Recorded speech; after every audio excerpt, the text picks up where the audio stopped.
This crime certainly does bring to attention a number of homeless and mental health crises that are plaguing large areas of the country. In fact, a recent poll from 126 mayors from some of the nation's biggest cities found they feel powerless to reduce homelessness. It's up 30% since 2015. City leaders say they lack the money, staff, and political support needed to make any kind of a difference. So how do we solve homelessness in this country? A couple of cities have had some success with a housing first policy. Is that the answer? Because housing in all reality is just part of the challenge here. We know mental illness, as we've mentioned, drug addiction, just a couple of the others. In fact, the mayor of New York, a former cop, says he's afraid to ride the subway. And speaking of money, California has set aside $12 billion. The LA City Council, $1 billion to address the issue of homelessness. So if money were the answer, we might have solved it by now. Let's bring in political and social impact strategist Kristal Knight and former Texas state lawmaker and founder of the Patriot Academy, Rick Green. Great to have you both. So let's start with this issue in other cities that have worked, Kristal.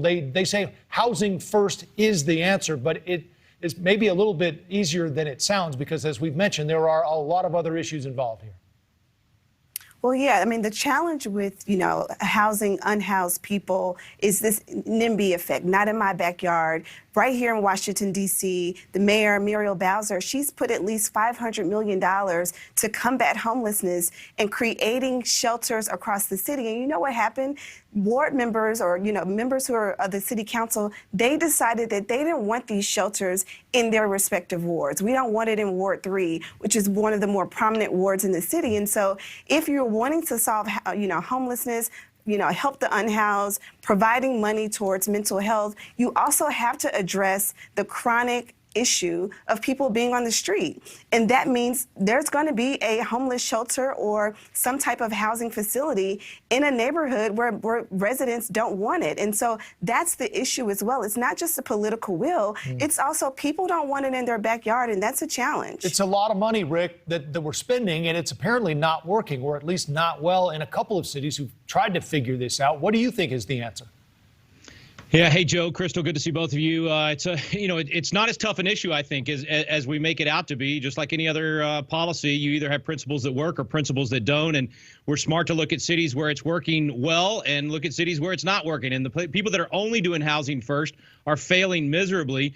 Look, I looked at my former colleague, Sylvester Turner, a Democrat in Houston, that says you got to do a whole lot more than just housing first. He calls it tough love, and it's worked really well. Houston has done much better than these other big cities across the country because of that tough love. So you got to stop the encampments. You got to actually put people in jail when they commit crimes. You got to stop releasing thousands of people from prison for COVID and other reasons. You got to stop encouraging illegal aliens. There's a lot of policies that are contributing to this, but you've got to get to the human condition, not just the housing condition. Let the ministries, let the nonprofit groups do what they do best. We need more treatment, obviously, and really that's the secret. It's treatment first, not housing first. Because, Kristal, these are not folks, for the most part, who are having a hard time making their payment. It isn't necessarily a housing issue for them, and they're happy sleeping on the streets because they don't want to go, in many cases, to a shelter because they're worried about their safety or they're worried about getting sick, or they're not allowed to do the drugs that they're addicted to. Again, there are many facets to this.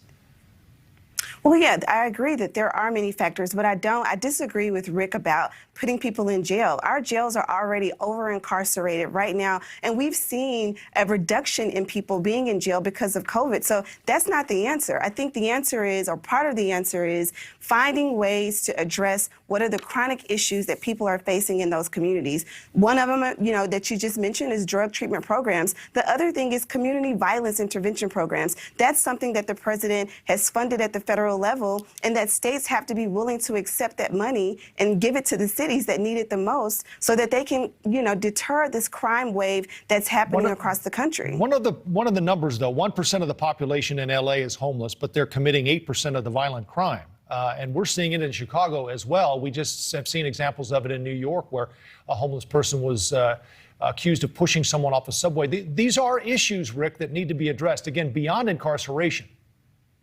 Yeah, there's got to be some common sense here. I mean, we have to say, look, there are violent people that cannot be left out on the streets and certainly should not be encouraged to continue drug use like San Francisco has done. I mean, literally putting on billboards ways to encourage drug use and share with your friends and do drugs with you. It's crazy what the leftists are willing to do. And the jailbreak, the idea that we're just going to not put people in jail when they commit crimes and hope that things will be better if we don't do that, that's a huge contributor to this and cannot be ignored. Let's go back to enforcing the laws. That's part of what Sylvester Turner has done in Houston. And I'm talking about a guy that I used to debate a lot in the legislature, and we usually disagreed on everything. I agree with his approach on homelessness, and he's had good success. I hope other cities will follow his model. Kristal Knight, Rick Green, thanks again for the time. We appreciate it. Thank you for watching. Click the red subscribe button below so you can get more of NewsNation's fact-driven, unbiased coverage.